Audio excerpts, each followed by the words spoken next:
जी, अस्सलाम वालेकुम। आज की क्लास जो है हम लोग को थोड़ा सा एलएलसी के बारे में मैं आपको बताने वाला हूँ। एलएलसी जो है लिमिटेड लायबिलिटी कंपनी है जो अमेरिका में हम लोग बनाते हैं।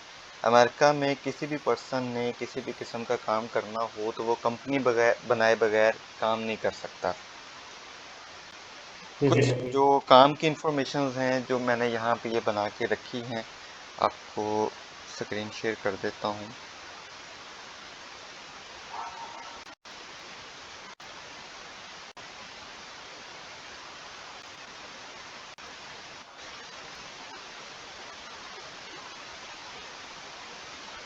जी, एक्सेल शीट नज़र आ रही है आपको?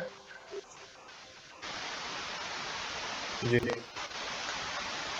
तो 4 स्टेट्स जो हैं वो ज़्यादा वर्किंग में होती हैं, जिसमें से एक वर्मिंग है, फिर कोलोराडो है, फ्लोरिडा है और टेक्सास है। हर स्टेट की अपनी फ़ीस है, एजेंट हायर करना पड़ता है। एजेंट के बगैर हम लोग इसमें अपना एलएलसी या किसी भी और किस्म का काम नहीं कर सकते। अब क्या क्या हम्म। होता है हर एक स्टेट में, क्या खर्चा होता है, क्या हिसाब किताब होता है, मैं वो आपको बताता हूँ। सबसे पहले हम लोग बात करेंगे स्विमिंग की, जो कि ज़्यादातर अमेज़न के लिए तो ये इस्तेमाल होती है। अमेज़न में कोई अक्सरियत जो है 80-90% लोग जो हैं वो स्विमिंग स्टेट का काम यूज़ करते हैं।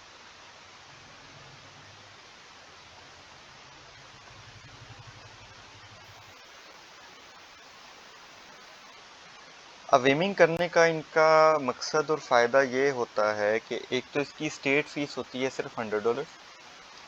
EIN जिसमें कि हमारा एक शनाख्ती कार्ड नंबर होता है, उसी तरह EIN होता है, एम्प्लॉय आइडेंटिफिकेशन नंबर।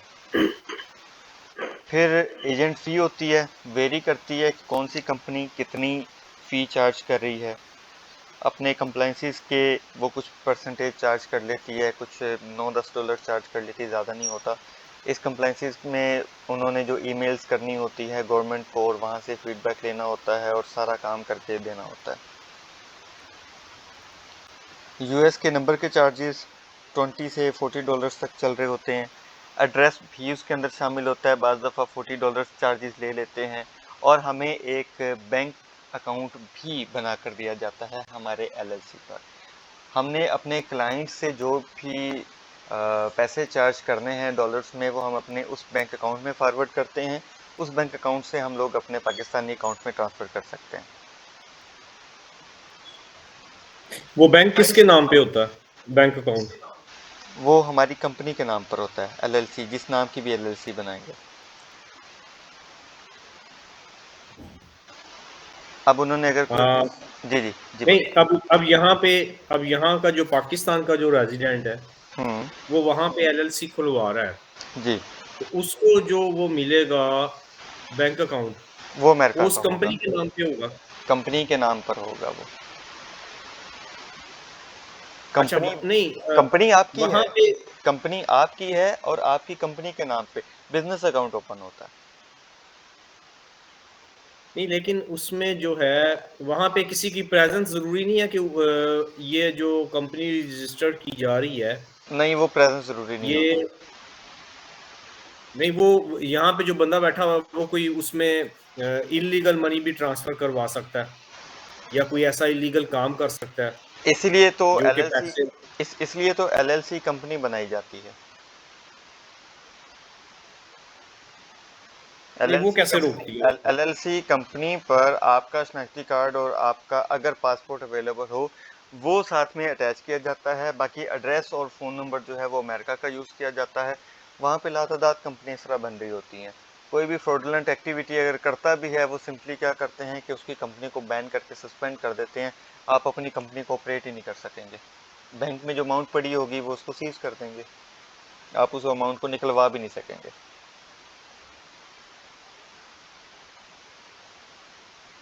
हम्म। उसके बाद एजेंट ये जो की जी जी पेयोनीर पेयोनीर वगैरह है, उसको नहीं यूज कर सकते? उसको किया जा तो सकता है, लेकिन प्रॉब्लम ये आ जाती है कि क्लाइंट बार बार आपके पेनियर पे ट्रांसफर नहीं कर सकता। हम्म। इस वजह से हमें वहाँ का यूज़ करना पड़ता है। वो डायरेक्ट उसमें बैंक में ट्रांसफर करते हैं। डायरेक्ट बैंक में ट्रांसफ़र करते हैं। वैसे अगर बाज़ हालात में अगर वो एग्री हो जाता है कि हाँ जी आपके पेनियर पे ट्रांसफ़र कर देंगे, देन आपको बैंक अकाउंट खुलवाने की ज़रूरत नहीं है, आप सिंपली पेनियर के अकाउंट को भी यूज़ कर सकते हैं और पेनियर से अपने अकाउंट में ट्रांसफ़र कर लें। अच्छा, और वो बैंक अकाउंट जो है वो ऑपरेट कौन कर रहा होता है? हम लोग खुद, उसका लॉगिन वो डिटेल कैसे, सारी यहाँ से? उसकी लॉगिन डिटेल हमारे पास यहाँ होती है। नहीं, यहाँ से हम करवा लेते हैं उसको, उसके लिए वीपीएन नहीं रिक्वायर्ड होता? नहीं, उसके लिए वीपीएन रिक्वायर्ड नहीं है। हम्म। जहाँ पे भी इंटरनेट की फैसिलिटी होगी, हम अपने बैंक को ऑपरेट कर सकते हैं।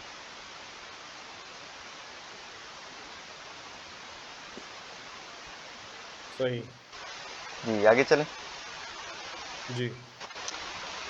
सर्विस फ़ी जो भी उस एजेंट ने चार्ज करनी है आप हमसे पूरी एलएलसी का काम करवाने के लिए, वो पे करना होता है हमने। उसके बाद में 1 साल के बाद हमें इसको रिन्यू करवाना पड़ता है अपनी एलएलसी को। $60 उसकी फ़ीस है। आप 1 साल में इतना कमा लेते हैं कि $60 भरना हमारे लिए प्रॉब्लम नहीं होती है। अगर हम लोग किसी भी वजह से इसको रिन्यू नहीं करवाते साल के बाद में, वो हमारी एलएलसी को सस्पेंड कर देंगे। जब तक कि हम उसके सारे ड्यूज़ क्लियर ना करें, तब तक हम उसको ना तो एक्टिवेट कर सकते हैं, ना टोटली टर्मिनेट कर सकते हैं। वो फिर हमारे अकाउंट पे हमारे नाम पे वो सील रहती है, हम उसको चेंज नहीं कर सकते।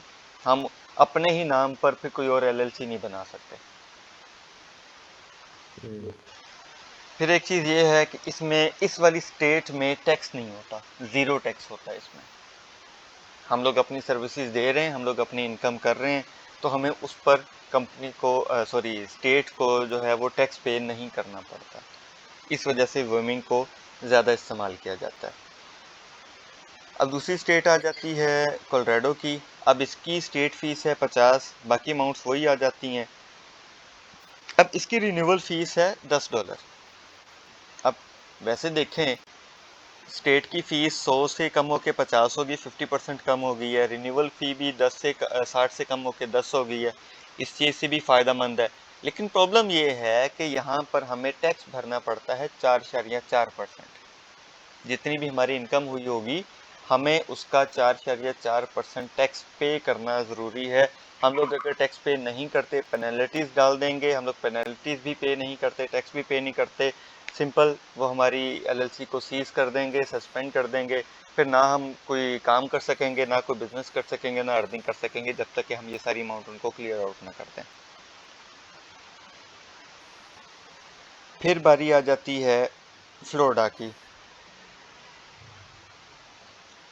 अब फ्लोरिडा की फ़ीस जो है, स्टेट की जो फ़ीस है वो $125 है। बाकी तो सारे क्योंकि एजेंट के काम होते हैं तो वो सेम होता है।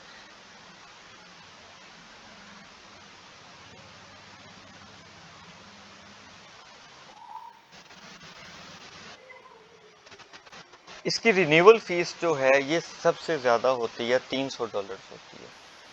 अब साल के बाद में कहाँ 10 या $60 हम पे करते, कहाँ हमें इकट्ठा $300 पे करना पड़ जाएगा। और $300 लगभग हमारा 80-90 हज़ार रुपया बन जाता है, जो साल के बाद में हमें पे करना पड़ता है। तो ये थोड़ा सा एक्सपेंसिव काम हो जाता है।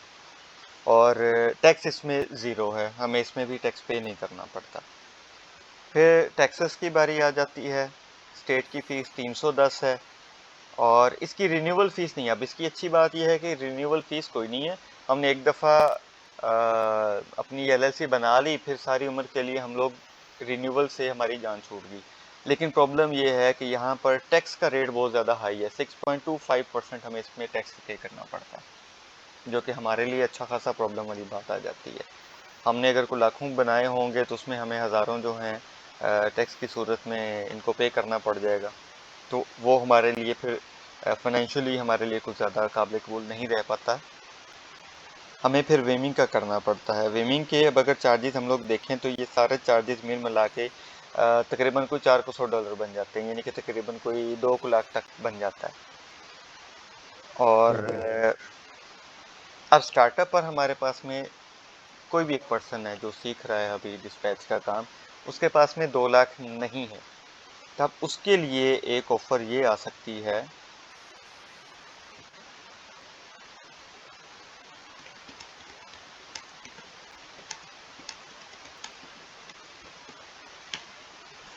हमारे साथ काम करें, हमारी एलएलसी पर काम करेंगे। अब उसमें क्या फ़ायदा होगा कि आप काम करेंगे।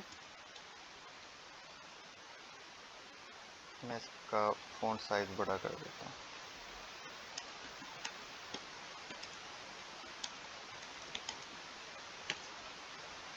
आप काम करते जाएंगे, हम आपको पे करते जाएंगे।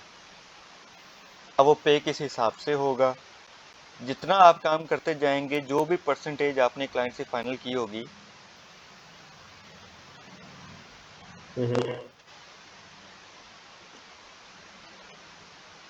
क्लाइंट से जो भी आपने परसेंटेज फाइनल की होगी उसमें से हम लोग सिर्फ हमारे जो एक्सपेंसेस हो रहे होंगे हम सिर्फ वो काटेंगे, बाकी सारी अमाउंट जो है वो आपको दे देंगे। अब हमारे एक्सपेंसेस इसमें क्या लग सकते हैं। लोड बोर्ड जो हम आपको प्रोवाइड करेंगे, हम लोग अपने पास से परचेज कर लेंगे, अपने कंपनी के अकाउंट पर आप परचेज कर लेंगे। आपको उस लोड बोर्ड की एक्सेस दे दी जाएगी। आपको एक तो अब कंपनी बनाने के पैसों से जान छूट गई, आप वो पे नहीं कर रहे, एलएलसी का जो भी खर्चा था आप पे नहीं कर रहे। स्टार्टअप पर मैंने सारा इसलिए बना दिया, इन फ्यूचर अगर आप बनाना चाहेंगे जो कि आपके फ़ायदे की ही चीज़ होगी, और आप मैं चाहूँगा कि जब आप अच्छा खासा अर्न कर लें तो उसके बाद आप अपना बनाएं। और फिलहाल उस खर्चे से जान छूट गई। लोड बोर्ड खरीदने के खर्चे से आपकी जान छूट गई। अब 10,000 आपको उसका भी पे करना पड़ जाता, पाकिस्तान में शेड चल रहा होता है, 10,000 पे करना होता है। हम आपसे 10,000 भी चार्ज नहीं करेंगे, उसकी भी बड़ी मामूली सी कोई 1-2% जो भी आपने वर्किंग की होगी उसमें आपकी अमाउंट का कोई 1-2% जो है वो चार्ज कर लेंगे, जिसमें हमारे एक्सपेंसेस जो हैं वो ऑटोमेटिकली मीटअप हो जाएंगे। लाइक अगर आपने को $500 की अर्निंग की है तो उसमें से कोई $10-20 हम अपने लोड बोर्ड का या अपने किसी और एक्सपेंसेस के हवाले से चार्ज कर लेंगे। तो कोई $500 में से $10-20 देने में आप कोई प्रॉब्लम भी नहीं होगी। बाकी सारी अमाउंट अपनी जेब में रखें, अपना घर का सर्कल चलाएं, अपना जिस तरह सा भी अपने हिसाब किताब को मैनेज करना चाहें वो करें, अपनी सेविंग रखना चाहें तो अपनी सेविंग करें, और बाद में उस सेविंग में से आप बाद में फिर अपनी ही ये सारी चीज़ें बनाकर आप सारा प्रॉफिट खुद रख सकते हैं। तो इस तरीके से आपका ये सारा जो स्टार्टअप की अमाउंट है आप वो लगाने से बच जाएंगे। अच्छा, ये जो एलएलसी रजिस्टर्ड होती है, जी इसके अंदर कैटेगरी होती है कि आप इस पे सिर्फ ये ट्रक डिस्पैचिंग का काम ही कर सकते हैं या कोई और काम भी कर सकते हैं? अगर कल को आप अपना कहते हैं मैंने कंपनी ले ली है, रजिस्टर करवा ली, हम्म अब मैं ये ट्रक डिस्पैचिंग का काम कर रहा था, अच्छा यार ये नहीं हुआ तो मैं इसके ऊपर कोई और काम स्टार्ट कर दूं, अमेजोन का कोई स्टोर बना लूं, इस तरह हम की हम लोग पॉसिबिलिटी? वो कर सकते हैं। सेम एलएलसी पर हम अमेजोन का अकाउंट, अब अमेजोन का स्टोर बना के कर सकते हैं। इस पे कोई रिस्ट्रिक्शन नहीं होती? नहीं, जब आपने वो कंपनी रिस्ट्रिक्शन नहीं रजिस्टर्ड है। करनी है तो उनको उसमें आपने मेंशन करना होता है कि जी हम क्या काम करेंगे, क्या बिजनेस करेंगे, या इस कंपनी? सर्विसेज का ही होता है, और उसमें हम लोग अपने स्टोर को भी इंटर कर सकते हैं, उसमें किसी किस्म की कोई वो नहीं है, रिजेक्शन नहीं है या कोई प्रॉब्लम नहीं है। लेकिन अगर आपने अपनी कंपनी का, अपनी एलएलसी का नाम ही रखा होगा ट्रकिंग के हवाले से, हम्म। बल्कि मैं यहाँ पर आपको कोई एक दो ओपन करके दिखाता हूँ।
अब ये देखिए, ये मैंने एक कंपनी का ओपन किया है अकाउंट नहीं, ये एक इंफॉर्मेशन है। अगर आप वेबसाइट देखिए तो वेबसाइट है safer.fmcsa.gov। अब ये अमेरिका की गवर्नमेंट की साइट है। अब मैं अपने इस वाले ब्राउज़र पर तो मैंने उसको वीपीएन को एक्टिवेट किया हुआ था, तो इस वजह से उनकी गवर्नमेंट की साइट ओपन हो गई है, जबकि इस वाले ब्राउज़र पर नहीं था, तो उसने 403 फॉरबिडन का एरर